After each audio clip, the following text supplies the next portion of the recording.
வணக்கம். திரைப்பட தயாரிப்பாளர் சங்கத்துக்கும் தமிழ் திரைப்பட தயாரிப்பாளர் சங்கத்துக்கும் பெப்சிக்கும் நடக்கிற முரண்பாடு ஒரு அர்த்தமில்லாத ஒரு பிரச்சனையா எங்களுக்கு தோணுது. ஏன்னா போன மாசம் ஒரு பிரச்சனையை சொன்னாங்க, என்ன காரணம்னு. 15 நாளுக்கு முன்னாடி ஒரு பிரச்சனையை சொன்னாங்க, என்ன காரணம்னு. போன வாரம் ஒரு பிரச்சனையை சொன்னாங்க, என்ன காரணம்னு. நேற்று முன்தினம் ஒன்று சொன்னாங்க, நேற்று ஒன்று சொல்றாங்க. அதனால உண்மையாவே விளக்கம் கொடுக்கறதுக்கு எங்களுக்கு ஒரு கடினமான சூழ்நிலை இருக்கு.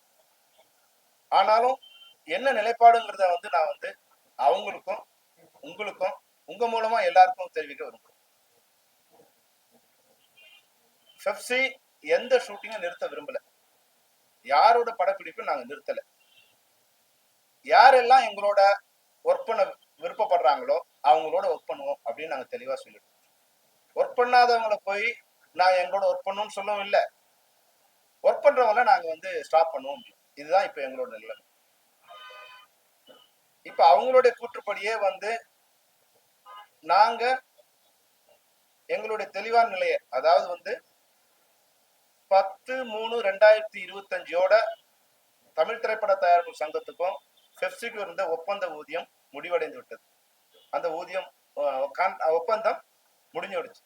அதை ரெனியூவல் பண்ணணுங்கிறதுக்காக 3 மாசம் முன்னாடி இருந்தே சார் மறுபடியும் லேட் ஆயிடும், முடிஞ்ச பிறகு ஆரம்பிச்சா லேட் ஆயிடும் அப்படின்னு நாங்க போன நவம்பர் டிசம்பர்ல இருந்து நாங்க சொன்னோம், சார் இது மாதிரி இருக்கு, சம்பள பேச்சுவார்த்தை ஆரம்பிக்கணும், முடியுதுன்னு சொன்னோம். அவங்க அதை பத்தி எந்த இதுவும் எடுக்கல. வேற சொல்லியிருக்கவங்களுக்கு தனுஷ் பிரச்சனை மறுபடியும் அதே சொன்னா தேஞ்ச ரெக்கார்டு மாதிரியே இருக்கும். தனுஷ் பிரச்சனை இருந்து அந்த நடப்பு தயாரிப்பாளர் சங்கம் இது மாதிரி பல்வேறு பிரச்சனைகள்ல அவங்க என்ன பண்ணாங்க, அவங்கதான் முதல்ல ஒரு அறிவிப்பு கொடுத்தாங்க. ஏன்னா எல்லாமே என்ன ஆத்தன்டிகேஷனோ நான் உங்களுக்கு சொல்றேன். போன வருஷம் 7/5/24 எங்களுக்கு ஒரு மெயில் அனுப்பிச்சாங்க. ஏன்னா நாங்க எதுவுமே சொல்லலைங்கிறாங்க இல்லையா. 7/5/24 போன வருஷம் மே மாசம் திரு தனுஷ் அவர்கள் நடிக்கும் புதிய திரைப்படத்தின் படப்பிடிப்பு பணிகளுக்கு செல்லும் முன் எங்கள் தமிழ் திரைப்பட தயாரிப்பாளர் சங்கத்தை கலந்து ஆலோசிக்க வேண்டும். இதுதான் அவங்களுக்கு அம்சம். அப்போ அவங்க கலந்து ஆலோசிக்கும் போது அவங்களோட பிரச்சனை சொன்னாங்க. ஏன் இப்போ நாங்களும் நடிகர் சங்கம் பேசிக்கிறோம் சொன்னாங்க இல்லையா. இந்த கடிதம் அமைச்சு எங்களுக்கு அவங்க சொன்னதாலதான் நாங்க அவங்க கிட்ட போயிட்டு என்ன பண்ணணும் அப்படிங்கறத அவங்களோட கலந்து ஆலோசிச்சு அவங்க சொன்னதை ஃபாலோ பண்ணோம். நான் எங்களோட கருத்தை அப்படி சொல்லிட்டோம். சார், நடிகர் சங்க உறுப்பினர் மேல எடுக்கும்போது அந்த நடிகர் சங்கத்திலையும் ஜாயின் ஆக்ஷன் கமிட்டில போட்டுக்கிட்டு எல்லாரும் உட்கார்ந்து முடிவெடுத்தா நல்லா இருக்கும் அப்படின்னு எங்களுடைய தரப்பு கருத்தை சொல்லிட்டோம். அவங்க அதை எடுக்கல. இல்ல நம்ம 2 பேர் முடிவு பண்ணிக்கலாம் அப்படின்னு அவங்க சொல்லிட்டாங்க. அதுக்கப்புறமா மறுபடியும் இன்னொரு மெயில் அனுப்புறாங்க.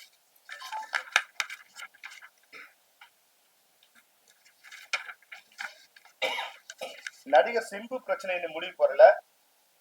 இது குறித்து ஏற்கனவே எங்கள் தயாரிப்பு சங்க செயற்குழு எடுத்த முடிவினை தங்களுக்கு இமெயில் மூலம் தெரிவித்துள்ளோம். மேலும் நடிகர் சிம்பு அவர்கள் நடிக்கும் எந்த திரைப்படத்திற்கும் தமிழ் திரைப்பட தயாரிப்பு சங்கம் மற்றும் தென்னிந்திய திரைப்பட தொழிலாளர் சம்மேளனம் ஆகிய இரு அமைப்புகளும் சேர்ந்து என்ன முடிவு எடுக்குமோ அதையே தொடர வேண்டும் என்று நம்ம 2 பேரும் சேர்ந்து எடுக்க முடியும். அவங்க சொன்ன முடிவு நான் அக்செப்ட் பண்ணி. அப்புறம் 17/4/24 முதல் சிம்பு, ராஜ்கமல் மற்றும் மெட்ராஸ் டாக்கீஸ் படத்தில் செல்வதாக அறிந்தோம். சிம்பு அவர்கள் நடிக்கும் படத்துக்கு ஒத்துழைப்பு வழங்க வேண்டாம். அவங்க தான் போன வருஷம் 18ஆம் தேதி ஏப்ரல் மாசம் கடிதம் கொடுத்தாங்க.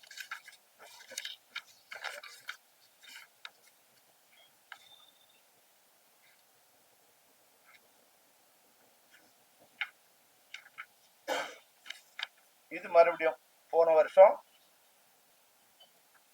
ஜூலை மாசம் producer council, active producers, exhibitor, distributor இவங்கெல்லாம் 28ஆம் தேதி ஜூலை மாசம் கிரீன் பார்க்ல ஒரு கலந்து ஆலோசனை பண்ணி ஒரு முடிவு அறிவிச்சாங்க. அதில் பல்வேறு விதமான முடிவுகள் அவங்க சொன்னாங்க. ஓடிடி எப்ப கொடுக்கணும், தியேட்டர் எப்ப ரிலீஸ் பண்ணணும், கியூப்ல என்ன பிரச்சனை, இதெல்லாம் எப்படி கலெக்ட் பண்றது அப்படிங்கிறது ஒரு முடிவுக்கு வரும்போது அப்போ ஒரு வரைமுறை பண்ணி படங்கள் பட்ஜெட்லாம் இப்ப ரொம்ப அதிகமாயிடுது, பட்ஜெட் பிளான் இல்லாம போகுது, அப்போ ஒரு பிளானோட ப்ராப்பர் அக்ரிமெண்ட்ஸோட ஷூட்டிங் போறது, இதையெல்லாம் நம்ம ஆகஸ்ட் 15 இருந்து உட்காந்து பேசுறது. அப்ப புது படங்கள்லாம் ஆரம்பிக்க வேண்டாம், செப்டம்பர் 30க்குள்ள இந்த பிரச்சனை எல்லாம் முடிச்சிடலாம். செப்டம்பர் 30க்கு முடியலன்னா 1ஆம் தேதி இருந்து எல்லா படங்களையும் நிறுத்தலாம் அப்படின்னு வந்து அவங்க அனௌன்ஸ் பண்ணாங்க. இதுதான் இவங்க 4 பேரும் சேர்ந்து எடுத்த முடிவு. இதுல தயாரிப்பாளர் சங்கம் அவங்களோட லெட்டர் பேட்ல ஒரு விஷயத்தை ஆட் பண்ணி அவங்க அனௌன்ஸ் பண்றாங்க. அனௌன்ஸ் பண்ணும்போது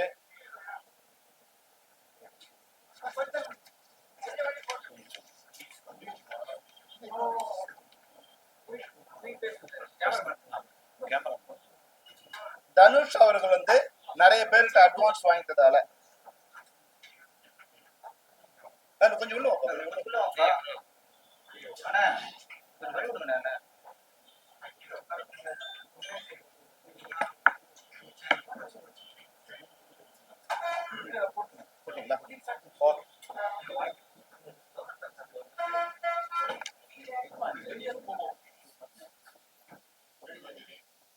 இப்போ அவங்க எங்களுக்கு 29ஆம் தேதி ஜூலை மாசம் கடிதம் அனுப்புறாங்க. இது மாதிரி நாங்க எல்லாம் சேர்ந்து ஒரு முடிவு எடுத்தோம். உடனே கவுன்சில் நடப்பு தயாரிப்பாளர் சங்கத்துல இருந்தோம், எக்ஸிபிட்டார்ல இருந்தோம், நம்ம பேசாத ஒரு விஷயத்தை இதுல ஏன் ஆட் பண்ணீங்க, நம்ம எந்த ஒரு நடிகரையும் இதுல வந்து கொண்டு வரல, நம்ம பொதுவானதான் சொல்லணும் தவிர இதுல ஏன் தனுஷை நீங்க கொண்டு வந்தீங்க அப்படின்னு வந்து அவங்க அதுல இருந்து விலகிட்டாங்க. தயாரிப்பாளர் சங்கம் 4 பேர் சேர்ந்து எடுத்த முடிவு லெட்டர்ல அவங்க எழுதி கொடுத்த விஷயத்துல தனுஷ் அவர் வந்து அட்வான்ஸ் வாங்கியிருக்காரு, அவருக்கு வந்து ஒத்துழைப்பு கொடுக்க கூடாதுன்னு அவங்க தான் முதல்ல இந்த பிரச்சனையை ஆரம்பிக்கிறாங்க. இது நாங்க இல்ல, அவங்களோட லெட்டர்ல 29 ஜூலைல அவங்க ஆரம்பிக்கிறாங்க. இது என்னன்னா, அதுல வந்து செக்ரட்டரியா இருக்க திரு கதிரேசன் அவர்களோட பிரச்சனை இதுல சேர்த்தாகணும்னு அவங்களே டிசைட் பண்ணி அவங்க எடுத்துட்டாங்க. அங்கதான் மொத்த பிரச்சனை ஆரம்பிக்குது. இது வந்து பெப்சியோ இல்ல ஆக்டிவ் ப்ரொடியூசர்ஸோ இல்ல எக்ஸிபிட்டாரோ டிஸ்ட்ரிபியூட்டரோ காரணம் இல்லை, அவங்க ஆட் பண்ணதால அவங்க அதுல இருந்து ரிலீவ் ஆயிடுறாங்க. இது வந்து ஒரு தனிப்பட்ட இதுவா இருக்கு, அந்த பிரச்சனை நாங்க வரல, மொத்தமா எல்லாத்தையும் சரி பண்ணிட்டு யார் யார் அட்வான்ஸ் வாங்கியிருக்காங்களோ அவங்க எல்லாருக்கும் சேர்த்து ஒரு முடிவு பண்ணலாமே தவிர ஒரு தனிப்பட்ட நடிகர் மேல எடுக்கக்கூடாது. இதை ஆட் பண்ணதால நடிகர் சங்கம் இதுல இருந்து நமக்கு ரிவர்ஸ் ஆனாங்க. ஏன் இது மாதிரி வந்து நீங்க பேப்பர்ல அனௌன்ஸ் பண்ணீங்க, என்கிட்ட பேசாம எப்படி பண்ணீங்க அப்படின்னு நடிகர் சங்கம் பிரச்சனை ரிவர்ஸ் ஆனாங்க. இதுதான் மெயின் பிரச்சனை ஆரம்பிச்சது காரணம்.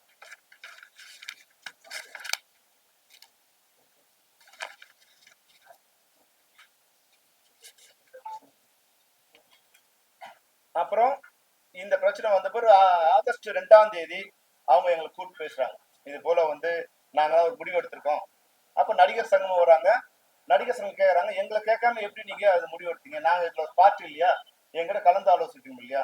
அப்ப நாங்க அவங்களும் இது பண்றோம், ஓகே சார் எங்களுக்கு கூட சொல்லல, இருந்தாலும் ஒரு நல்ல விஷயம் தானே, எல்லாத்தையும் சரி பண்ணி உண்மையாவே ஒரு பட்ஜெட்லாம் சரி பண்ணி ஒரு ஷெட்யூல் சரி பண்ணி ஆர்டிஸ்ட ப்ராப்பர் டாக்குமெண்ட் வாங்கி ப்ராப்பர் டேட் வாங்கி டெக்னீஷியன் டேட் வாங்கி கதையை ரெடி பண்ணி போனோமா 30% செலவீனம் குறையும். இப்ப இந்த யாருக்கும் எந்த நஷ்டம், யார் சம்பளத்தையும் குறைக்க வேண்டாம், ஒழுங்கா எல்லாரும் வந்து ப்ராப்பரா வந்து ஷெட்யூல் பண்ணாவே 30-40% குறையும். அப்ப யாருக்கும் நஷ்டம் இல்லாம படத்தை ரிலீஸ் பண்ண வசதியா இருக்கும்.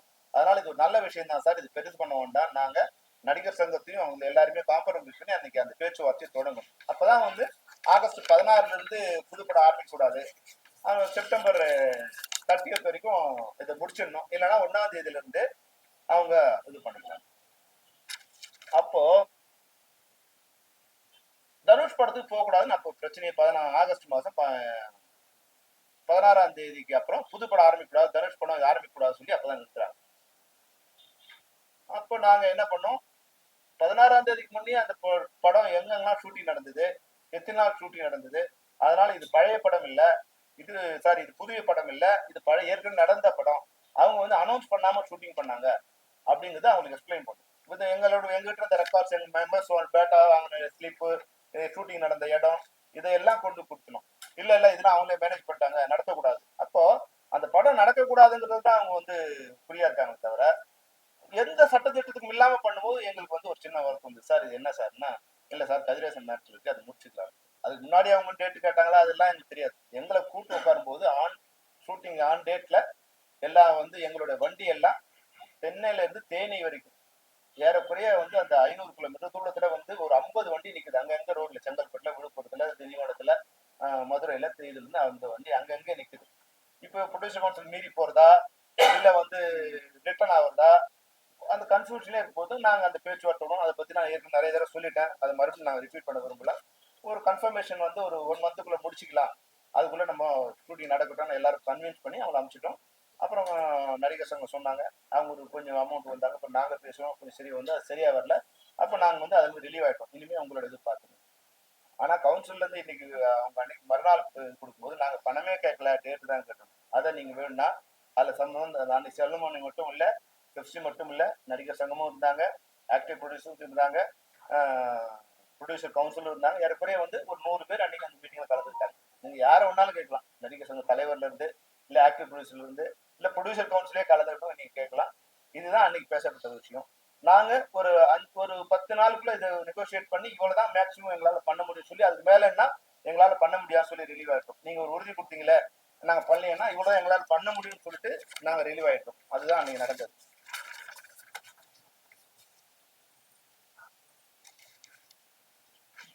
அதுக்கப்புறமா வந்து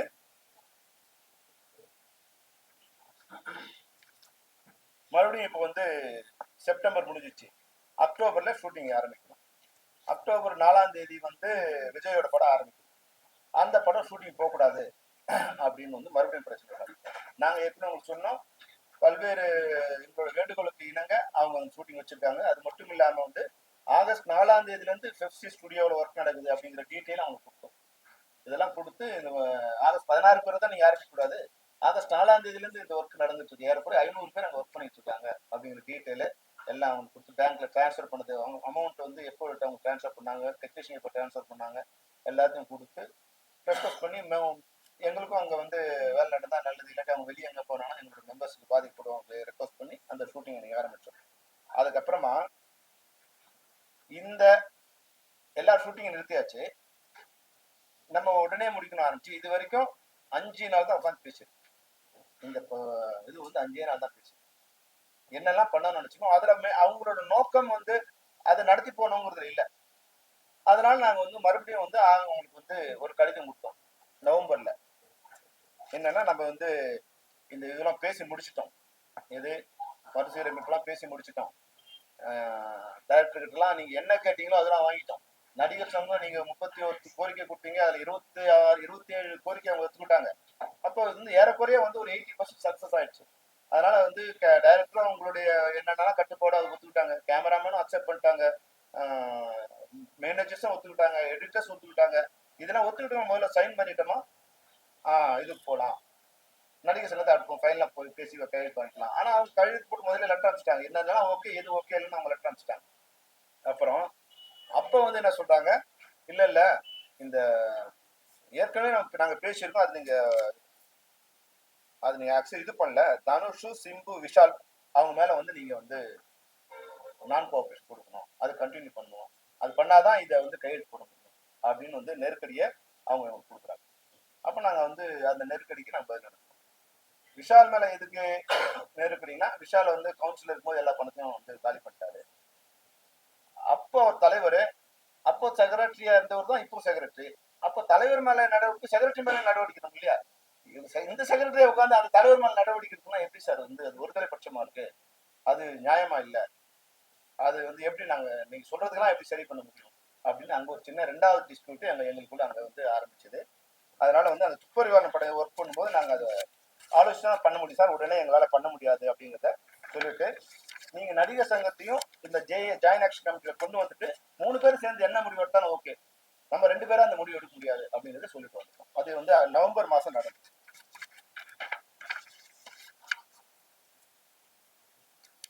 இப்போ இது சொல்லி முடிச்ச உடனே அவங்க வந்து டிசம்பர் மாசம் ஒரு ஈசி போடுறாங்க. ஈசியில அக்ரிமெண்ட் படி பெப்சி வந்து இது பண்ணல, அவங்க நடப்பு தயாரிப்பு ஒர்க் பண்ணக்கூடாது அப்படின்னு ஒரு தீர்மானம் கொடுத்து 1 to 1 கேன்சல் பண்றோம் அப்படின்னு வந்து செய்தி கொடுக்குறாங்க. செய்தி கொடுத்துட்டு 7/12/2024 அறிக்கை கொடுக்குறாங்க பத்திரிகை, அவங்க லெட்டர் பையிலே கொடுக்குறாங்க. அதாவது வந்து 1 to 1 அக்ரிமெண்ட்டை நீங்க நடைமுறைப்படுத்தல, அதனால இவங்களோட வந்து என்ன மாதிரி அனுபவிக்கலாம் அப்படின்னு வந்து ராதா பார்க்கிங்ல 16/12 அன்னைக்கு அவசர பொதுக்குழு கூட்டம் வந்து ஏற்படுத்திட்டாங்க. இந்த பொதுக்குழு கூட்டத்துல தலைவரோ இல்ல மெஜாரிட்டி இசி மெம்பர்ஸோ யாரும் கலந்துக்கல, இவங்களா கலந்துக்கிட்டு பொறுப்பு. அதுல என்னன்னா பெப்சி கூட ஒர்க் பண்ணக்கூடாது அப்படிங்கிற திட்டம் தான் கொண்டு வராங்க. ஆனா அதை வந்து அவங்களால அதை தலைவர் இல்லாததால எக்ஸிக்யூட் பண்ண முடியல. காரணமும் சொல்லு 1-to-1 அக்ரிமெண்ட் அப்படிங்கிறது வந்து முதல்ல பிலிம் சேம்பரோட தான் ஃபர்ஸ்ட் கையெழுத்து போட்டுருந்தாங்க 40 வருஷத்துக்கு முன்னாடி. அப்புறம் வந்து தமிழ் ப்ரொடியூசர் கவுன்சில் வந்த பிறகு ப்ரொடியூசர்ஸ் கவுன்சிலோட அவங்க சைன் பண்ண ஆரம்பிச்சாங்க. அதே சேம் அக்ரிமெண்ட் தான் இப்போ இருக்கிற ஃபர்ஸ்டையும் சைன் பண்ணியிருக்கோம். அப்போ 1-to-1 அக்ரிமெண்ட் இருந்தாலும் எல்லா ப்ரொடியூசர்ஸோட ஒர்க் பண்ணிட்டு இருந்தாங்க. சேம்பர் ப்ரொடியூசர் ஒர்க் பண்ணாங்க, ப்ரொடியூசர் கவுன்சிலோட ஒர்க் பண்ணாங்க, கில்டோட ஒர்க் பண்ணாங்க, எல்லா அமைப்போட தான் ஒர்க் பண்ணாங்க. அந்த 1-to-1 அக்ரிமெண்ட் அந்த ஒரு அண்டர்ஸ்டாண்டிங் இருந்தாங்க. இப்போ இந்த அக்ரிமெண்ட் சைன் பண்ண பிறகு கூட 3 வருஷமா எல்லாரோட தான் வந்து நாங்கள் ஒர்க் பண்ணிட்டு இருக்கோம். யார் யாரெல்லாம் same producer council, chamber, guild, நடப்புதா இருக்கும், அவங்களாம் ஒர்க் பண்ணியிருக்கோம். அதனால எங்களுக்கு இது கஷ்டம் அப்படின்னு சொல்லிட்டு அவங்க ஒரு மீட்டிங் போட்டு எங்களுக்கு லெட்டர் அனுப்பிச்சாங்க. இது மாதிரி உங்களோட 1-to-1 கேன்சல் பண்ண போறோம் அப்படின்னு வந்து அவங்க எங்களுக்கு தகவல் தெரிவிச்சாங்க. நாங்க வந்து அவங்களுக்கு ஒரு பதில் அனுப்பிச்சோம். அது ஒரு பெரிய பதில். அவங்க என்னெல்லாம் பண்ணாங்க, இப்ப நான் உங்களுக்கு சொன்னதெல்லாம் அது வந்து அவங்களுக்கு வந்து சொல்லிட்டு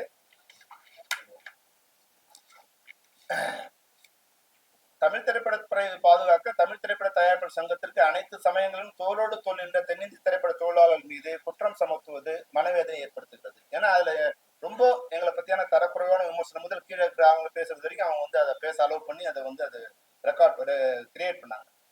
அதனால பெப்சியோட 1-to-1 இல்லை 1-to-1 இல்லைன்னு சொல்லி எங்களுக்கு ரொம்ப அவமானப்படுத்திட்டே வரீங்க.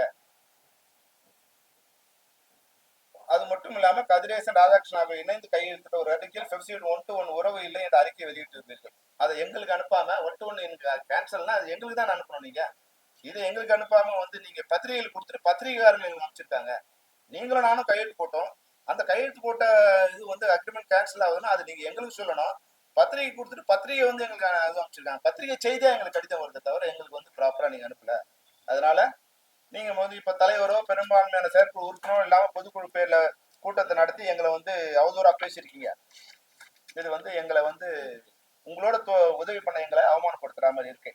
அதனால நாங்க வந்து இவ்வளவு நாள் வரைக்கும் என்ன நீங்க பண்ணாலும் அமைதி காத்து வந்தோம்.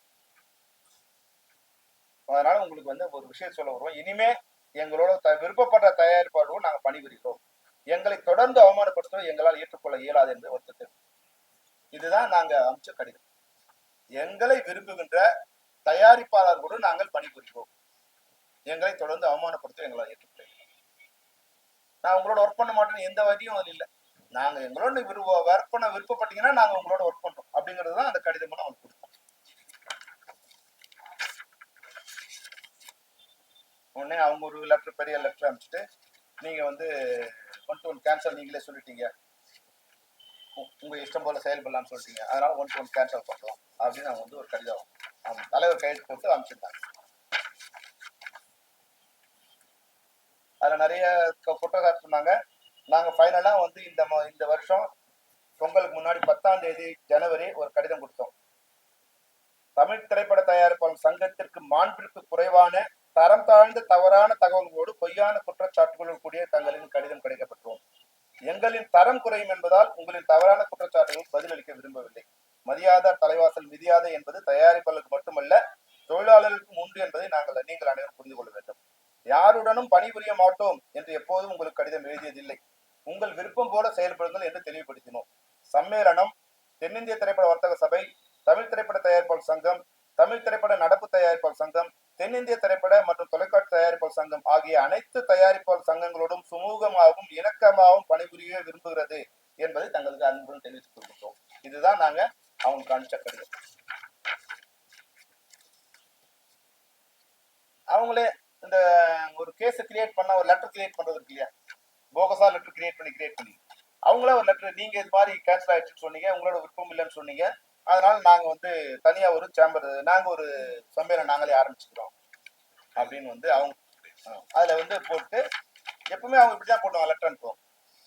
நாங்க அமிச்சோமா எங்க கடிதத்தை பாத்தீங்கன்னா தலைவர், செயலாளர், பொருளாளர் கைது போட்டு தான் அனுப்புவோம். ஆனா அவங்க எங்களுக்கு கடிதம் அனுப்பிச்சாங்கன்னா இப்படிதான் அனுப்புவோம். இதுல எந்த கையெழுத்தும் இருக்காது, இது ஒரு சீல் மட்டும் தான் இருக்கும். மேனேஜர் கூட சீல் போட்டு அனுப்பிச்சிடலாம். அது என்னன்னா ஆத்தென்டிகேஷன் இருக்கக்கூடாதுங்கிறது தான். நாளைக்கு இது வந்து நான் சொல்ல இதுதான், ஆனா அவங்களோட மெயில இருந்தா அது வந்திருக்கு, அதனால வந்து நாங்க அனுப்பலன்னு சொல்ல முடியாது. இப்படிதான் அவங்க எங்களுக்கு கடிதமா அனுப்புவாங்க.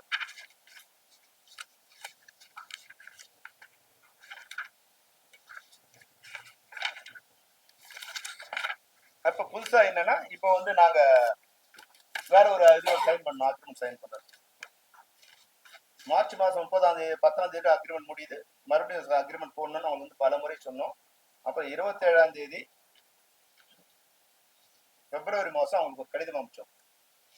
இது போல வந்து ஆல்ரெடி முடிஞ்சிருச்சு, நம்ம ஏற்கனவே மறுசீரமைப்பு விதிகள்லாம் வந்து பேசி ஃபைனலைஸ் பண்ணிட்டோம். இதுல வந்து தொழிலாளருக்கு மட்டும் இல்ல, தயாரிப்பாளருக்கும் இதுல நன்மை இருக்கு. அதனால இதை வந்து நீங்க நம்ம அனைத்து சேர்ந்து கையெழுத்து பண்ணோம். இப்போ நீங்க விரும்புற மாதிரி உங்க தலைமையிலேயே கையெழுத்து போடலாம், இல்ல நீங்களும் ப்ராஜெக்ட் ஜாயின் பண்ணி போடலாம், இல்ல தனித்தனியா போட்டுக்கலாம், உங்க விருப்பம். எப்படி நீங்க சொல்றீங்களோ அப்படி பண்ணலாம். அப்படிங்கிறதுக்கு நாங்க வந்து 27 பிப்ரவரி 27ஆம் தேதி கடிதம் அனுப்பிச்சிருக்கோம். கடைசி வரியை மட்டும் அவங்களுக்கு படிச்சிடறேன்.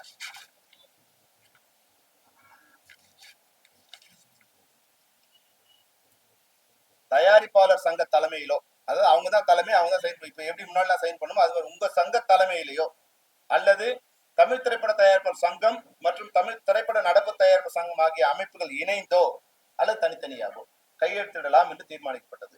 எனவே சிறு சிறு கருத்து வேறுபாடுகளை மனதில் கொள்ளாமல் தமிழ் திரைப்படத்துறையின் வளர்ச்சிக்காக மறுசீரமைப்பு ஒப்பந்தத்தில் கையெழுத்திட்டு சுமூகமாக அனைவரும் இணைந்து பயணிக்க வேண்டும் என சம்மேளனத்தின் சார்பில் கேட்டுக்கொள்கிறோம்.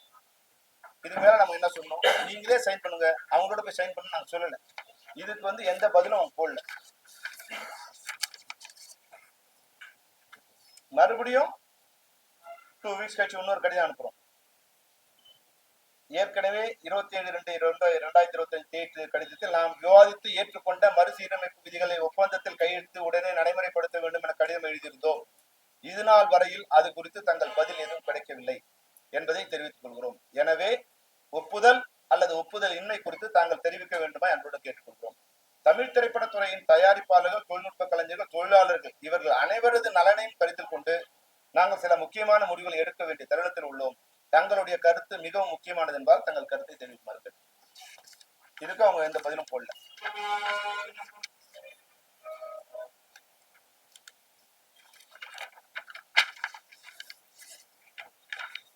மறுபடியும் எங்களுடைய கருத்து, எங்களோட இதுல இதெல்லாம் ஏன் நடக்குது இப்படிலாம் போய் கடைசியா வந்து அவங்களுக்கு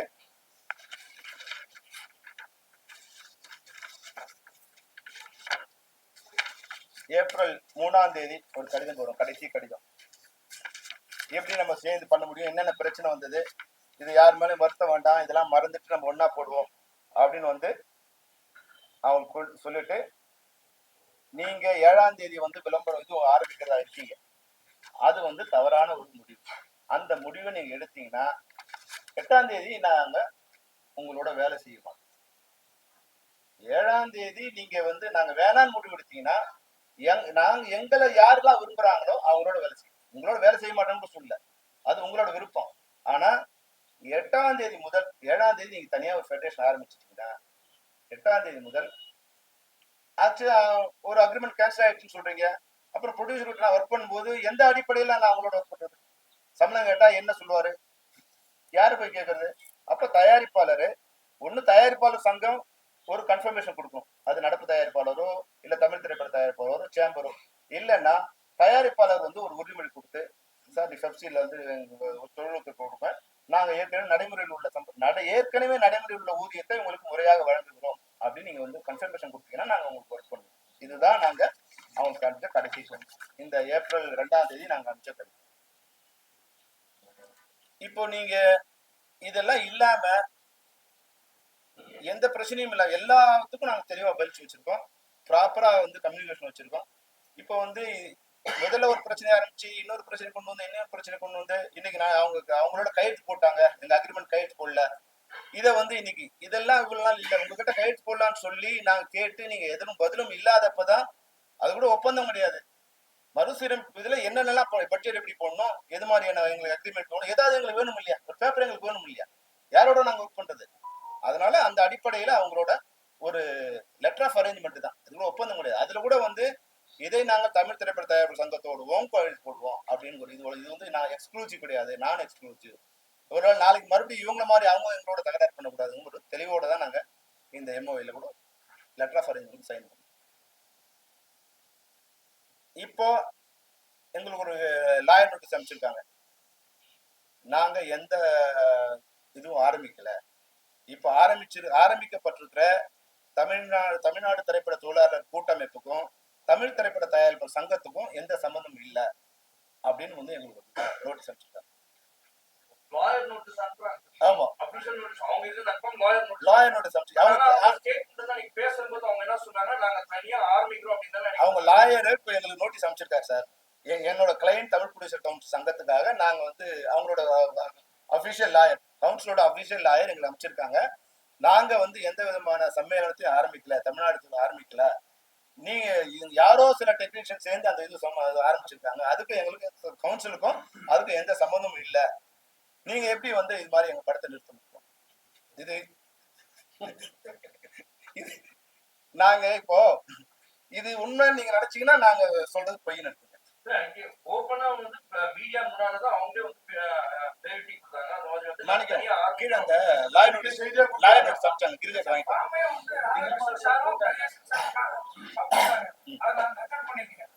அவங்கதான் வந்து நாங்க போயிருந்தேன். கலியாசன் சாரும் பண்ணி ராதாகிருஷ்ணன் சாரும் அவங்க தான் ஃபார்ம் கொடுக்குறாங்க. நான் பாக்குறோம். அதான் வீடியோ எடுத்துக்கணுங்க. எப்படி சொல்றீங்க? நீங்க பார்க்கும்போது ஷாக்கா இருக்கு. இப்போ அவங்க எங்களுக்கு நேற்று லாயர் நோட்டீஸ் அனுப்பிச்சிருக்காங்க சார். இதுதான் இப்போ வந்து அப்போ நீங்க அதுல இருந்து ஒரு உண்மையை புரிஞ்சுக்கணும். அவங்க வந்து ஏதோ ஒரு இப்போ வந்து என்னன்னா அவங்களோட ஒத்துமை சார். நான் தெளிவா சொல்லணும்னா இதனோட மெயின் கருவா இருக்குது சகோதரர் கதிரேசன் தான். அவர் தான் முரளி சார் நல்லவர். அவரால் வந்து எக்ஸிக்யூட் பண்ண முடியல, அவர் நினைக்கிறத வந்து பண்ண முடியல. ஈவன் தோ எங்க மேல வந்து ஒரு 1-1 இல்லைன்னு சொல்லும் போது அந்த கூட்டத்துக்கு கூட அவர் பொதுக்குழு கூட அவர் வரல.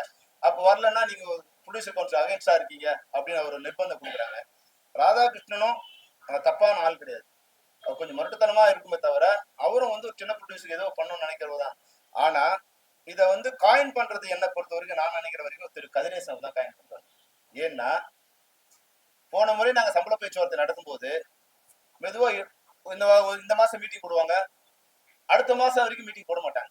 நாங்க 4 தடவை போயிட்டு வருவோம். அப்படி இழுத்துட்டே இருப்பாங்க. ஆகஸ்ட்ல பேசி முடிச்சிட்டோம். 22 ஆகஸ்ட்லயே பேசி முடிச்சிட்டோம். 21 ஆகஸ்ட்லயே பேசி முடிச்சிட்டோம். ஆனா இழுத்துட்டே வராங்க டிசம்பர் வரைக்கும். என்னன்னா கதிரேசன் படம் நடக்குது, ஷூட்டிங் நடக்குது. அவர் வந்து அவர் படம் முடிகிற வரைக்கும் புது சம்பளத்துல ஒர்க் பண்ணக்கூடாதுன்னு வந்து ஒரு எக்ஸிக்யூட் பண்றாரு.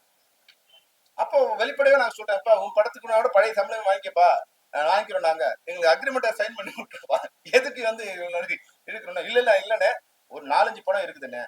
அவங்க சரிப்பா அந்த 4-5 படத்துக்காவது நாங்க வந்து பழைய சம்பளம் வாங்கிக்கிறோம். இந்த அக்ரிமெண்ட்டை ஜனவரி 1ஆம் தேதி சைன் பண்ணிடலாம் அப்படின்னு சொல்றோம். சரிண்ணே அப்படின்ட்டு பேசல. அப்புறம் என்ன பண்றாரு, இல்லைண்ணே நம்ம என் படம் முடிய சொல்ல நம்ம கொஞ்சம் தள்ளியா பண்ணிக்கலாம். சரி ஓகே. எங்களுக்கு தெரிஞ்சிச்சு ஒரு படம் முடியாம அந்த அக்ரிமெண்ட் சைன் பண்ண மாட்டாங்க.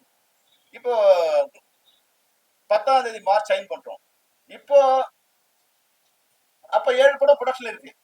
அப்ப ப்ரொடியூசர் கவுன்சில் செக்ரட்டரி என்ன சொல்லணும், சார் ஏற்கனவே நம்ம பேசணும், இப்போ சைன் பண்ணுவோம், 7 படம் பழைய ஷூட்டிங்ல இருக்கு, இதை நீங்க வந்து பழைய சம்பளத்தில் ஒர்க் பண்ணணும்னு சொல்லணும் இல்லையா? இப்ப அந்த கோரிக்கையே இல்லை. அப்ப சைன் பண்ணிட்டாங்க. ஏன்னா அவர் படம் முடிஞ்சிருச்சு. இப்ப அந்த இது இல்லை. இப்ப நாங்க யோசிச்சு பார்க்கும்போது ஓஹோ இவ்வளவு இதுவா செல்ஃபிஷாவும் இவ்வளவு பிளான்டாவும் இவங்க ஒர்க் பண்ணுவாங்களாங்கிறது எனக்கு வந்து ரொம்ப ஆச்சரியமா இருக்கு. இவ்வளவு எல்லாம் கூட பிளான் பண்ண முடியுமா அப்படிங்கிறது ஆச்சரியமா. அவர் வந்து அது அவங்கிற மாதிரி கொண்டு வந்துட்டாரு. இப்ப அவங்களுக்கே தெரியாது. இப்ப நாங்க வந்து அனலைஸ் பண்ணும்போது தான் ஏன் இப்ப கூட ஏன் தெரியுதுன்னா, இப்ப வந்து இந்த தமிழ்நாடு தொழிலாளர் சங்கம் ஆரம்பிக்கிறோம் அவர் சொன்னது வந்து போன அக்டோபர்ல அனௌன்ஸ் பண்ணாங்க. ஆனா இது வரைக்கும் நடக்கவே இல்லை. இப்ப கரெக்டா இப்ப வந்து முடிச்சிருக்காங்க. எப்படின்னா போன மாசம் அவரோட ஷூட்டிங் முடிஞ்சிச்சு. ஒருவேளை அவர் ஷூட்டிங் முடியாம இருந்திருந்தா அவருக்கு ஒரு பிரச்சனை வந்திருக்கும். இன்னைக்கு அனௌன்ஸ் பண்ணும்போது அவரோட பேரை போடல, அதுல கமலக்கண்ணன் ஒருத்தர் போட்டு விட்டாரு. அவர் பாவம் ரொம்ப நல்ல மனுஷன், உண்மையாவே நல்ல மனுஷன் தான். அவரை பொருளாதாரம் போட்டுட்டு அவர் படம் இப்ப கொடைக்கானல் ஷூட்டிங் நடந்துட்டு இருக்கு. இப்ப நாங்க அவங்க கேட்கிறோம், சார் நீங்க எங்களுக்கு எதிராக இருக்கிற இதுல இருக்கிறீங்க, இப்ப எப்படி சார் நாங்க உங்களோட ஒர்க் பண்றது? ஐயோ தெரியாது சார், எனக்கு சொன்னாங்க நான் பண்ணிட்டேன், தயவுசெய்து ஒர்க் பண்ணுங்க. நீங்க தான் நீங்களே பொருளாளரு, நீங்க ஒரு அமைப்பு ஆரம்பிச்சிட்டீங்க, அவங்களே வச்சு ஒர்க் பண்ணுங்க. இப்ப நாங்க வந்து உங்களுக்கு படம் பண்ணுவேன்னு சொல்லல. இப்ப எங்களுக்கு நீங்க வேணான்னு சொல்றீங்க, வேணான்னு விளம்பரம் கொடுக்குறீங்க, ஆனா வேணும்னு இது பண்றீங்க. என்ன எப்படி அது முரண்பாடா நாங்க பண்ண முடியும்? அப்ப நாங்க ஒரு தெளிவா சொல்லிட்டோம், தயாரிப்பாளர் எங்களுக்கு வேணும். ஏன்னா எங்ககிட்ட எந்த விதமான அக்ரிமெண்ட்டும் இல்லை, தயாரிப்பாளர் சங்கத்தோடும் இல்லை, ஆக்டிவ் ப்ரொடியூசரும் இல்லை. எங்களுக்கு யாரெல்லாம் வேணுமோ எங்ககிட்ட வந்து லெட்டர் கொடுங்க, நாங்கள் ஒர்க் பண்றோம். இப்போ அது வரைக்கும் அப்போ அந்த மாதிரி இப்போ ப்ரெசண்டா நடக்கிற படம் வந்து சார் 47 படம் ஷூட்டிங் நடக்குது சார். அதுல வந்து ஆக்டிவ் ப்ரொடியூசர் கவுன்சில் இருந்து மொத்தம் 31 படம் அவங்க தரப்பில் நடக்குது. அதுக்கு உண்டான கடிதங்களை அவங்க வந்து எனக்கு கொடுத்துட்டாங்க. 47ல அவங்க கொடுத்துட்டாங்க. இதுல வந்து இப்ப லைகா ப்ரொடக்ஷன், சன் பிக்சர்ஸ் 2 படம் நடக்குது. ஜெயிலர், கூலி இவெல்லாம் நடக்குது. இவங்க வந்து 2த்துலயும் மெம்பரா இருக்காங்க. அப்போ 2 பேருக்கும் பொதுவா அவங்க தனியா லெட்டர் கொடுத்துட்டாங்க. எந்த இதுவும் இல்லாம அவங்க தனியா லெட்டர் கொடுத்துட்டாங்க. அது ஆமா, லைகா ப்ரொடக்ஷன்ஸும் சன் பிக்சர்ஸும் டைரக்டா அவங்க எந்த அமைப்புன்னு இல்லாம கொடுத்துட்டாங்க. நாங்க ப்ரொடியூசர் கவுன்சிலா இதுவா இல்லாம நாங்க எங்க படம் நடக்குது, நீங்க எங்களுக்கு வந்து ஒத்துழைப்பு கொடுங்க, நாங்க சம்பளத்தை கொடுத்துறோம் அப்படின்னு கொடுத்துட்டாங்க. இவங்க ப்ரொடியூசர் கவுன்சில் 15 பேர் வந்து நாங்க ப்ரொடியூசர் கவுன்சில் மெம்பரா இருக்கோம், உங்க சம்பளத்தை நாங்க கொடுத்துடுறோம், உங்க இதுக்கு வந்து எங்களுக்கு நீங்க ஒத்துழைப்பு கொடுக்கணும். 15 பேர். இப்போ எல்லா ஷூட்டிங், எந்த ஷூட்டிங் நடக்கல, எல்லா ஷூட்டிங் நடந்துருக்கு. எங்களுக்கு வேணும்னு நீங்க சொன்னீங்கன்னா நாங்க உங்களுக்கு ஒர்க் பண்றோம், வேணும்னா நீங்க ஒர்க் பண்ணீங்க, அதுதான் விருப்பம். தவிர இப்போ வந்து எங்களுக்கு லாயர் நோட்டீஸ்ல எங்களுக்கு வந்து நீங்க படத்தை நிறுத்திட்டீங்க, அது இதெல்லாம் ஏதோ லீகல் ஏதோ பொய்யோ அந்த பொய்யை கொடுத்துருக்காங்க.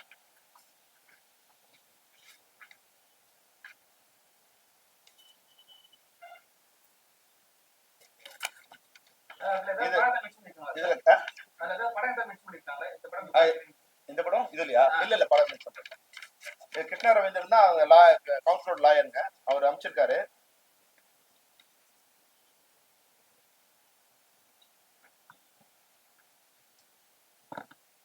Our clients state that Tamil Nadu Thiraipada Thozhilalar Sammelanam is an independent union started by some technicians who have grounds against your body, and the same is being administered by member of different cinecraft, and the same has nothing to do with our client.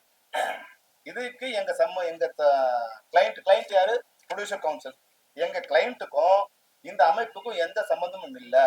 இது உங்க மேல கோபம் உள்ள சில cine technicians வந்து அவங்க form பண்ணி இதை வந்து அமைச்சிருக்காங்க, அதுக்கு எங்களுக்கு எங்க சம்பந்தம் இல்லை. இதனோட தலைவர் யாரு? அழகன் தமிழ்மணி. அவர் எந்த டெக்னீஷியன் எனக்கு தெரியாது. இதனோட பொருளாளர் யாரு? அவர் தயாரிப்பாளர் சங்கம். அவர் வந்து கமலக்கண்ணன், அவர் ஒரு ப்ரொடியூசரு. அவர் எந்த சங்கம், எந்த டெக்னீஷியனா இருக்கான்னு தெரியல. இதுல எல்லாருமே அவங்களோட மெம்பர்ஸ் தான். அதே மாதிரி இப்போ சேகர் சொன்ன மாதிரி இது கொடுத்ததே வந்து ஃபார்ம் இஷ்யூ பண்ணதே அவங்க தான். ஆனா வந்து எங்களுக்கு சம்பந்தம் இல்லைன்னு. இதுதான் என்ன நடக்கும்னா, நாளைக்கு பிரச்சனை வரும்போது இவங்களை கழட்டி விட்டுருவாங்க. இவங்களை நம்பி போனாங்க இல்லையா, இவ்வளவு நாள் 50 வருஷமா அந்த எங்களையே நீங்க கழட்டி விடும் போது இன்னைக்கு வந்து ஒரு ஆத்திரத்துக்கு பண்ண இவங்க கழட்டி விட எவ்வளவு நாள் ஆகும்? ஏற்கனவே இவங்களை நம்பி பெப்சி படைப்பாளர் வரும்போது படைப்பாளி ஆரம்பிச்சு அன்னைக்கு வந்து 2 வருஷம் எங்களோட போராடி அதை நடத்தும் போது அவங்களோட காமரைப் ஆயிடுச்சு. அன்னைக்கு தயாரிப்பாளர் சங்கம் நாங்க பெப்சியோட ஒர்க் பண்ணணும்னு அனௌன்ஸ் பண்ணாங்க. அப்போ உங்களை நம்பி 3000 பேர் இங்க நிக்கிறாங்க 2 வருஷமா, இவங்க நிலைமை என்ன ஆகும்? அன்னைக்கு டைரக்டர்ஸ் நாங்க அவங்களோட கூட இருந்ததால அவங்கள பாதுகாத்து ஒரு சங்கத்திலையும் கொண்டு வந்து அவங்கள வந்து சேர்த்து விட்டு அவங்க வாழ்க்கையை நாங்க பாதுகாத்தோம். இல்லைன்னா அவங்க 3000 பேர் ரோட்ல வந்திருப்பாங்க. நாங்க இல்லைன்னா, தமிழ்நாடு திரைப்பட இயக்குநர் சங்கம் இல்லைன்னா தயாரிப்பாளர் சங்கத்தை நம்பி ஆரம்பிச்ச அந்த படைப்பாளி அன்னைக்கு ரோடுக்கு வந்திருக்கு. அது மாதிரிதான் இன்னைக்கு ஒரு ஆத்திரத்துல ஏதோ ஒரு இதுல வந்து இந்த பிரச்சனை இப்படி கொண்டு வந்துட்டாங்கன்னா நாளைக்கு வந்து அவங்க ரோட்ல நிற்பாங்க. ஏற்கனவே 25 வருஷம் முன்னாடி எங்களை ரோட்ல நிறுத்தாங்க. இன்னைக்கு இவங்க யாரை வேணாலும் பயன்படுத்திக்கிறாங்க நிலையில இருந்தாலும் இது சரியானது இல்லை. தொழில் தர்மத்துக்கும் சரியில்லை, தர்மத்துக்கும் சரியில்லை. இப்போ பாருங்க, கொஞ்சம் அங்கங்க வந்து ஒரு ரப்சர் ஸ்டார்ட் ஆகுது. இப்போ முன்னாடி வரும்போது பாத்தீங்கன்னா இப்ப இல்லை. இப்போ எங்களுக்கு என்ன பிரச்சனை, இப்போ வந்து கொஞ்சம் இது மாதிரி நடக்கும்போது இவங்க அங்க போவாங்க, அவங்க அடிப்பாங்க. இதை விரும்புறாங்களா? என்ன பிரச்சனை? நாங்க அரசாங்கத்துக்கு கூட வந்து கடிதம் கொடுத்துருக்கோம், சிஎம்க்கும் கடிதம் கொடுத்துருக்கோம், டெப்டி சிஎம் கொடுத்துருக்கோம், சாமிநாதன் சாருக்கும், ஐஎன்பி மினிஸ்டர் கொடுத்துருக்கோம், தொழில் மினிஸ்டர் கணேசனுக்கும் கொடுத்துருக்கோம். இது போல வந்து இந்த ஒரு லா அண்ட் ஆர்டர் பிரச்சனையோ இல்லை வந்து அமைதி இல்லாத சூழ்நிலை ஏற்படக்கூடிய வாய்ப்பு இருக்கு. தயவுசெய்து சீக்கிரம் எங்க சைட் தப்பு இருந்தா நாங்க இப்பவும் சொல்றோம், எங்க சைட் தப்பு இருந்தா நாங்க சரி பண்ணிக்க தயாரா இருக்கும். எங்களுக்கு எந்த யுகமும் இல்லை. எங்களை நம்பி 70,000 தொழிலாளர் இருக்காங்க. அவங்களோட வாழ்க்கை தான் எங்களுக்கு முக்கியம். தவிர நாங்க வந்து இதுல ஏதாவது தவறா இருந்தா எங்களுக்கு திருத்திக்க நாங்க தயாரா இருக்கும். என்ன தவறுன்னு சொன்னா, ஏன்னா ஒரு கட்டமும் ஒரு தவறு நீங்க சுட்டி காமிச்சிட்டே வரீங்க. அதனால எதுதான் தவறுன்னா அந்த தவறை சரி பண்ண நாங்க தயாரா இருக்கோம். இப்ப என்ன பிரச்சனை, இப்ப வந்து எங்களாலும் யோசிச்சு பாருங்க, இந்த 47 படங்கள்ல இப்ப 31 படங்கள் வேணுமா, 15 படங்கள் வேணுமாங்கிற முடிவு எடுக்க வேண்டிய கட்டாயத்துல இப்போ நாங்க வந்து எங்களுக்கு நிறுத்துறாங்க. அப்போ நாங்க சொல்றோம் இது மாதிரி எங்களுக்கு இந்த கட்டாயத்துக்கு உங்களோட பிரச்சனை நீங்க தீர்த்துங்க, எங்களை ஏன் அந்த நிர்பந்தம் கொண்டு வரீங்க, நீங்களே பிடிச்சிங்க. இப்போ நீங்களா அவங்களாங்கிற இது வந்து எங்களால சரி பண்ண முடியாது. அதை நீங்களே அப்ப அவங்களுக்கு சப்போர்ட் பண்ணாதீங்க. இதனோட ஆரிஜின் வந்து அங்கதான். அதை சரி பண்ணாதான் சரி பண்ண முடியும். இது எங்களால அவங்க சண்டை போட்ட அண்ணன் தம்பிகளை நாங்க போய் சேர்க்க முடியாது. மன்னர் சொல்லலாம், நாங்க அண்ணன் தம்பி அண்ணன் சேர்ந்துக்கலாம்னு சொல்லலாம். இன்னைக்கு எப்படி சொன்னாங்களோ என் தனுஷ் படத்துக்கு நடிகர் சங்கம் தயாரிப்பாளர் சங்கம் தானே இது, நீங்க யார் உள்ள வந்ததுக்குன்னு. நாங்க எப்படி உள்ள வந்தோம், நீங்க தானே கடிதம் கூப்பிட்டு எங்களை உள்ள கூப்பிடுறீங்க. அன்னைக்கு உங்களுக்கு தேவைப்படும் போது கூப்பிடுவீங்க, தேவைப்படாம கழட்டி விட்டுட்டு இன்னைக்கு நாங்க நடிகர் சங்கத்துக்கு போவீங்கன்னு சொல்லுவீங்க. அது உங்க விருப்பம். தனுஷ் படம் வந்து ஒத்துழைப்பு கொடுக்குறாங்க சொன்னாங்க, அது எந்த படத்துக்கு சார்? வெந்து தணிந்தது காடு முதல் சார். ரெண்டாவது வந்து இப்போ வந்து மணி சார் படம் பண்றாங்க இல்லைங்களா, டக் லைஃப். அது அது வந்து வாய்மொழியா சொல்லிட்டாங்க. இட்லி கடைக்கு நிறுத்திட்டோம், வாய்மொழியா கொடுத்துட்டாங்க. இப்போ மெட்ராஸ் டாக்கீஸ் படம் வந்து தக் லைஃப்ல அந்த படத்துக்கு போக கூடாதுன்னு இப்போ எவ்வளவு பேரோட தான் நாங்க வந்து அவங்களே மெட்ராஸ் டாக்கீஸ் அவங்களோட மெம்பர் அவங்களை கூப்பிட்டு சார் இது மாதிரி சிம்பு படம் வச்சிருக்கேன் இதை முடிச்சுட்டு போங்கன்னு சொன்னா அவங்க 2 பேரை பேசி முடிச்சுட்டு போயிடலாம். இப்போ நான் ஷூட்டிங் போறவங்கள அவங்க ஹைதராபாத் போறாங்க, அவங்கள ஷூட்டிங் நிறுத்தி நாங்க வந்து எங்க மெம்பர்லாம் திரும்பி வாங்க சொல்லி ஊருக்கே தெரிஞ்சு அது வந்து பத்திரிகையில வந்து எவ்வளவுதான் நாங்க போராடுறது. எல்லாரும் இப்போ எல்லாருக்கும் எங்க மேல கோவம் வருது இல்ல, ஏன் நிறுத்துறீங்க. நடிகர் சங்கத்து கூட நிறுத்த சொன்ன அவங்க மேல கோவம் வராம வராத எங்க மேல கோவம் வருது. இதுக்குதான் நிறைய ப்ரொடியூசர் வந்து அதர் ஸ்டேட்ல போய் படம் பண்றாங்க. ஏதாவது ஒரு பிரச்சனை பண்ணிட்டே இருப்பாங்க. ஏன்னா ஒரு கதிரேசனுக்கும் உங்களுக்கும் உள்ள பிரச்சனைய எங்களுக்கு பிரச்சனை இல்லப்பா. என்னன்னா தனிப்பட்ட முறையில சொல்றேன். எப்படி எங்களுக்கு தனிப்பட்ட முறையில வந்து நாங்க சொன்ன எதுவுமே கேட்க மாட்டாங்க. இப்ப இவ்வளவு கேட்டிருக்கோம் நாங்க சொல்லிட்டோம் இல்லையா. நீங்க என்ன சொல்லி என்ன நாங்க 2 விஷயம் சொல்லிட்டோம் சார். ஒண்ணு, ஆர்டிஸ்டுக்கு ரெட் போடும்போது நடிகர் சங்கத்தை கலந்து ஆலோசிச்சு போடணும், அப்பதான் நாங்க எக்ஸிக்யூட் பண்ணுவோம். ஒண்ணு. ரெண்டாவது, அவங்களுக்கு ஒர்க் பண்ணாது, அந்த சங்கத்துக்கு ஒர்க் பண்ணாது, இந்த சங்கத்துக்கு ஒர்க் பண்ணாது சொல்ல முடியாது. ஏன்னா எல்லாம் கலந்து பண்றீங்க. அதனால வந்து அதை எங்களால நிறைவேற்ற முடியாது. நீங்களே வந்து கூப்பிட்டு பேச முடியும். இந்த 2 தவிர எந்த பிரச்சனையும் நாங்க வந்து அவங்க இது வந்து நாங்க நிறைவேறல. அவங்க போட்ட அக்ரிமெண்ட்ல எவ்வளவுமே அவங்க பண்ணலங்க சொன்னா வந்து இதுவாயிடும். தினசரி ஊதியத்தை தினசரி கொடுக்கணும். ஒண்ணு போட்டிருக்காங்க, தொழிலாளரோட வேர்வை நிலத்துல விழுந்து காயறதுக்கு முன்னாடி வந்து எங்க சம்பளத்தை நான் கொடுத்துருவோம், நீங்க கூட்டாளி சேருங்கன்னு. அவன் ரத்தம் சுண்டி போய் சாகர அளவுக்கு பணம் வராது கொஞ்சம் பேர் இருக்காங்க. எல்லாரும் நான் சொல்லல, கொஞ்சம் பேர் இருக்காங்க. அந்த போட்டவர் இருக்காரு, அந்த தலைவரா இருக்காரு இல்லையா, 3 வருஷம் ஆச்சு அவங்களுக்கு பணம் கொடுக்க வேண்டி. இவர் எப்படி அவரை நம்பி வரவங்க கொடுக்க போறாங்கன்னு தெரியாது. வாசகங்கள் வாட்ஸ்அப்ல போறது நல்லா இருக்கும், ஆனா செயல்முறையில வந்து செயல்படுத்தணும் இல்லையா. அவன் வந்து இப்போ நாங்க போராடி எங்க மேல என்ன உங்களுக்கு கோவம் வரும், சம்பளம் கேட்டோம் கொடுக்கலன்னு. உங்களையே நம்பி வரவங்க என்ன பண்ணுவீங்க? உங்களுக்கு தொழிலாளர்கள் தேவையில்லை, உங்களுக்கு கொத்தடிமைகள் வேணும். சம்பளம் வாங்காம வேலை செய்யற தொழிலாளர்கள் வேணும். இதுதான் உங்களுடைய சார். இப்ப 40 படத்துக்கு மேல நீங்க பண்ண போறீங்க, பண்ணிட்டு இருக்கீங்க. இப்ப வந்து அதிகமான சம்பளம் கேட்கறதுனால டிபார்ட்மெண்ட் இப்ப நீங்க என்ன அதிகமான சம்பளம் கேட்கறீங்க? சார் அதிகமான சம்பளமே இல்ல சார். அவங்க என்ன கையெழுத்து போட்டாங்களோ அந்த சம்பளம் தான் சார் கேட்கிறோம். அவங்க 2022 மார்ச் 11ஆம் தேதி கையெழுத்து போட்டு என்ன சம்பளம் ஃபிக்ஸ் பண்ணாங்களோ அந்த சம்பளத்தை தான் இப்போ வாங்கிட்டு இருக்கோம். இது அதிக சம்பளம் வாங்கல, அது கூட்டியும் வாங்கல, குறைச்சும் வாங்கல. உடனே கொடுங்கன்னு கேட்கறோம். சார் இன்னைக்கு வேலை செஞ்சோமா இன்னைக்கு கூலி கொடுத்துருங்க. நீங்க வந்து சில பேர் 3 நாள் ஆகுது, சில பேர் 30 நாள் ஆகுது, சில பேர் 3 மாசம் ஆகுது. அது எங்களுக்கு ரொம்ப சிரமமா இருக்கு. அதுதான் மெயின் பிரச்சனையா வரும். தமிழ் பிலிம் ப்ரொடியூசர்ஸ் கவுன்சில் இப்ப வந்து வக்கீல் நோட்டீஸ் கொடுத்தாங்க. இப்ப உங்க சைடுல இருந்து உங்க அட்வொகேட் யாரும் வந்து பதில் நோட்டீஸ் கொடுத்துருக்கீங்க. நேத்து தான் வந்து என்ன கொடுக்க போறீங்க? இதுல வந்து உண்மையை கொடுக்க போறோம். வெளிப்படை ஊழியர்களுக்கு தற்போது வழங்கப்படும் ஊதியமே வழங்கப்படும் என்று உறுதியளிக்கிறேன் சொல்லி லெட்டர்லயே போட்டு அவங்களுக்கு கொடுக்கும் போதே ப்ரொடியூசர் அதிகமா கேட்டு நாளைக்கு நினைச்சுக்க கூடாதுன்னு தற்போது என்ன சம்பளம் கொடுக்குறாங்களோ அதே நடைமுறையில் தற்போது ஒப்பந்தத்தில் உள்ள ஊதியம் வழங்க பெற்றுக்கொள்றோம். அவ்வளவுதான் கொடுக்குறது. இப்ப நாங்க வந்து இப்ப உங்களுக்கு சொன்னதான் இப்ப அதுல சொல்ல போறோம். அப்படி நீங்க ஆரம்பிக்கலாம், ரொம்ப சந்தோஷம். ஒரு அனௌன்ஸ் பண்ணிடுங்க சம்பந்தம் இல்லைன்னு. அப்ப எங்களோட என்ன பிரச்சனை, ஏன் போய் நீங்க உங்களுக்கு பிரஸ் மீட் கொடுத்தோம் யார் சார்? அப்போ நான் என்னதான் சொல்றது, நான் என்ன சொன்னேன்னு கேட்பார்ல பாஷால உண்மையை சொன்னாரு. சப்போர்ட் இருக்கா? இவ்வளவு பிரச்சனை போயிட்டு இருக்கு, எந்த முன்னணி ஹீரோவா என்னப்பா பிரச்சனை பண்றீங்க, என்ன ஆச்சு? அதுதான் இப்ப தமிழ் சினிமாவோட சம்பந்தப்பட்டவங்க வருத்தப்படக்கூடாது. ஒரு குடும்பத்துல பிரச்சனை நடக்கும்போது என்னப்பா பிரச்சனை அப்படின்னு கேட்டா நல்லா இருக்கும். அழுகிட்டு சாப்பிட்டான்னு விட்டுட்டாங்கன்னா இது என்ன மாதிரி குடும்பம், இவங்களுக்காக என்ன நம்ம ரத்தம் செஞ்சு வேலை செஞ்சோன்னு போவோம். அன்னைக்கு புரட்சித்தலைவர் எம்ஜிஆர் இருக்க வரைக்கும் சினிமாவில் என்ன நடந்தாலும் முதல்ல அவங்க செட்டில் பண்ணுவோம். இது ஒரு இது இருக்கு. அதுக்கப்புறமா வந்து விஜயகாந்த் சார் வந்த பிறகு என்ன பிரச்சனையா இருந்தாலும் அது யாரா இருந்தாலும் அவருக்கு அது சம்பந்தம் இருக்கோ இல்லையோ அதை கூப்பிட்டு சரி பண்ணி கொஞ்சம் சரி பண்ணோம். அதுக்கப்புறமா வந்து இவர் வந்த பிறகு கூட யாரு கலைஞர் சரத்குமார் சார் வந்த பிறகு அது கொஞ்சம் இருந்துச்சு.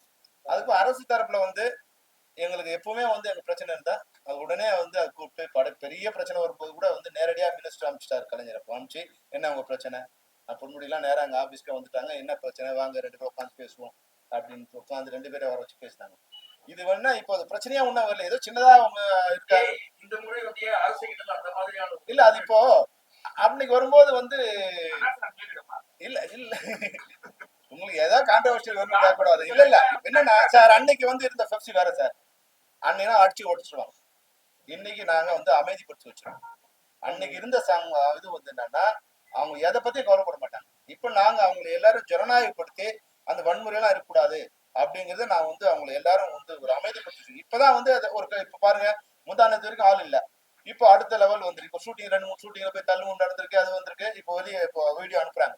இப்போ இது மாதிரி வருது, நம்ம அவங்க கூட்டு அட்வைஸ் பண்றோம், இது மாதிரி எதுவும் நம்ம சைடு வரக்கூடாது, கொஞ்ச நாள் மிஸ்டேக் ஆனாலும் பரவாயில்ல, நம்ம சைடு வரக்கூடாது. அப்போ நம்ம கண்ட்ரோல் பண்றோம். இதை ரப்சர் பண்ணி பெரிய விஷயம் ஆக்குறது வந்து இது இல்லை, அவங்க நெருக்கடி கொடுக்குறது. ஆனா வந்து இப்போ அவங்க இவரும் பேசினார் வந்து டெப்டி சிஎம் பிஏ பேசினாங்க, இது வந்து மினிஸ்டர் சொல்லியிருக்கோம், கூப்பிட்டு பேசுவாங்க அப்படின்னு சொல்லியிருக்காங்க.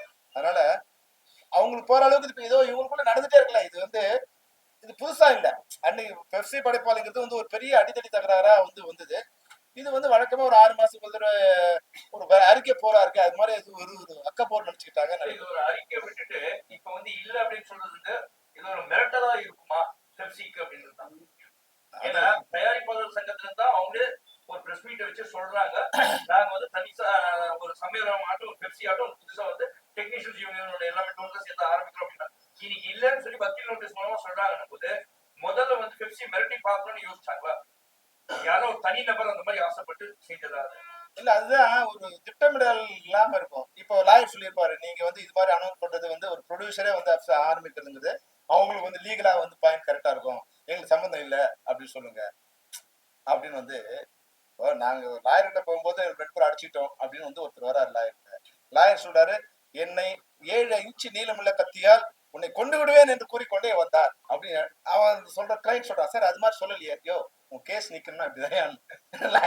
அப்போ இவங்க லாயர் அட்வைஸ் பண்ணுவாங்க, நீங்க பண்றதெல்லாம் தப்புங்க, அது மாதிரி பண்ணா கேஸ் நிக்காது, இது மாதிரி பண்ணாதான். அப்போ அவரு எது சரியோ அதை எழுதுறாங்க இல்லையா. அப்போ அவங்க நடைமுறையில அவங்களுக்கே வந்து அந்த நடைமுறை தவறு இருக்குங்கிறது அவங்களோட சைட்ல அவங்களுக்கே தெரியுது. இப்போ நான் குற்றம் சொல்ல விரும்பல. இப்பவும் வந்து என்னன்னா நாங்க ஏறக்குறைய 25 வருஷமா வந்து தமிழ் திரைப்பட தயாரிப்பாளர் சங்கத்தோடு எனக்கு நெருங்கிய உறவு இருக்கு. ராம் முரளி சார் வந்து எனக்கு வந்து ரொம்ப ரொம்ப ரொம்ப இணக்கமான ஆள். அவருக்காக பல விஷயங்கள் நாங்கள் அட்ஜஸ்ட் பண்ணி பண்ணுவோம். ராதாகிருஷ்ணன் அதுக்கு முன்னாடி இருந்தே தெரியும், அவர் உண்மையாவே வந்து ஒரு பெரிய இதுவும் இல்லை, தப்பான ஆள் இல்லை. கொஞ்சம் பண்ணணும் வந்து சின்ன பிடிச்சி ஏதாவது பண்ணணும்னு நினைக்கிறாரு. அது ஏதாவது என்ன பண்ணணும்னு அது தெரிஞ்சு அது இணைந்து பண்ணா நிச்சயமா ஒரு நல்ல இது பண்ணலாம். அது எங்களை பகச்சிக்கிறதால நிச்சயமா, அதாவது எங்களுக்கு நான் சொல்றது தொழிலாளர்கள் பகச்சிருக்கிறதால அவங்களுக்கு எந்த நன்மையும் இல்லை. அவங்களோட சேர்ந்து பயணிச்சு அவங்களுக்கு வந்து 6 கோடி கீழே இருக்கிற படங்களுக்கு வந்து நாங்க பல்வேறு விதமான நன்மைகள் அவங்க செலவு கொடுத்தோம். ஸ்மால் பட்ஜெட் இந்தியாவில அது இல்லை, இந்தியாவில அந்த திட்டம் இல்லை. அப்போ அதை சரி பண்ணி கொடுக்கணும்னா நாங்க எவ்வளவு கஷ்டப்பட்டுருக்கோம். எங்களோட மெம்பர்ஸை வந்து இதெல்லாம் பண்ணலாம், சண்டேல ஒர்க் பண்ணா கூட நம்ம வந்து வெளியே போனா டபுள் பேட்டா வாங்கிட்டு வந்து நம்ம சிங்கிள் பேட்டா வாங்கிக்கலாம், இதெல்லாம் சொல்லி நம்ம சின்ன ப்ரொடியூசர் பாவம் பண்ண முடியாது, இதையெல்லாம் சொல்லி அவங்க கன்வின்ஸ் பண்றோம் இல்லையா. அது எவ்வளவு கஷ்டமான வேலை. புதுசா வாங்கி கொடுக்காம இருந்தா பரவாயில்ல, இருக்கிறத குறைக்கிறான்னு சொன்னா என்ன எப்படி பார்ப்பாங்க. ஆனாலும் இந்த படம் எல்லாம் நல்லா இருக்கணும் அப்படின்னு வந்து அவங்க கன்வின்ஸ் பண்றோம். நீங்க இவ்வளவு வருத்தப்பட்டீங்க, நிறைய ஆக்டர்ஸ் நீங்க ஹெல்ப்பே பண்ண மாட்டாங்க. ரஜினிக்கு அவங்க உச்சபட்ச நடிகர்லாம் இருக்காங்க. அட்லீஸ்ட் நீங்க இன்ஃபார்ம் பண்ணி சங்கத்தோட போய் கேட்டீங்கன்னா, அவங்க கிட்ட போய் கேட்டீங்கன்னா ஏதாவது ஒரு நல்லது நடக்கும்ல. நீங்க அப்ரோச் பண்ணாம அவங்க கிட்ட வர மாட்டாங்க. இதை அப்ரோச் பண்ணீங்களா அவங்க சைட்ல ஏதாவது? இப்போ இல்ல சார், என்னன்னா கேட்டதான் கேட்டாதான் நம்ம ஹெல்ப் பண்ணுவாங்க. அது கரெக்ட், நீங்க சொல்றது கரெக்ட். நம்ம முதல்ல வந்து அரசு கடிதம் கொடுத்துருக்கோம், நீங்க சொல்ற மாதிரி கூட பேசலாம். இப்ப வந்து நமக்கு எதுக்கு நம்ம நினைக்கலாம். இப்போ முன்ன மாதிரி வந்து இது ஒரு குடும்பமா இருந்த இது இல்ல, ஒரு அனுபவம் எல்லாமே கார்பரேட் ஆயிட்டாங்க. அதனால வந்து அந்த அவங்க சரியா வருமா, அவங்க நம்மள இதை கன்சல்ட் பண்ணுவாங்க, 2 பேரோட சொன்ன நம்ம என்ன பண்றது அப்படின்னு நினைப்பாங்களா அப்படின்லாம் எங்களால் இது பண்ண முடியல. அப்போ அவங்களுக்கு ஒரு நிர்பந்தத்தையோ இல்ல ஒரு எம்ப்ராஸ்மெண்ட்டையோ கொடுக்க விருப்பம் இல்லை எனக்கு. அவங்களே வந்து என்ன பிரச்சனை கேட்டா நாங்க எல்லாரும் அவங்களும் எல்லாரும் தெரிஞ்சவங்க தான், நாங்களும் அவங்களுக்கு தெரிஞ்சவங்க தான். என்ன அவங்க பிரச்சனை ஏன் அப்படின்னு கூப்பிட்டு அவங்களா பேசலாம். நம்ம போய் பேசும்போது அவங்க வந்து அவங்களுக்கு ஒரு எம்ப்ராஸ்மெண்ட் கொடுத்து நம்ம சொல்லி அதை அவங்களால பண்ண முடியலாம், ஒரு எம்ப்ராஸ்மெண்ட் இருக்கும். அது நாங்க அது வேண்டாம்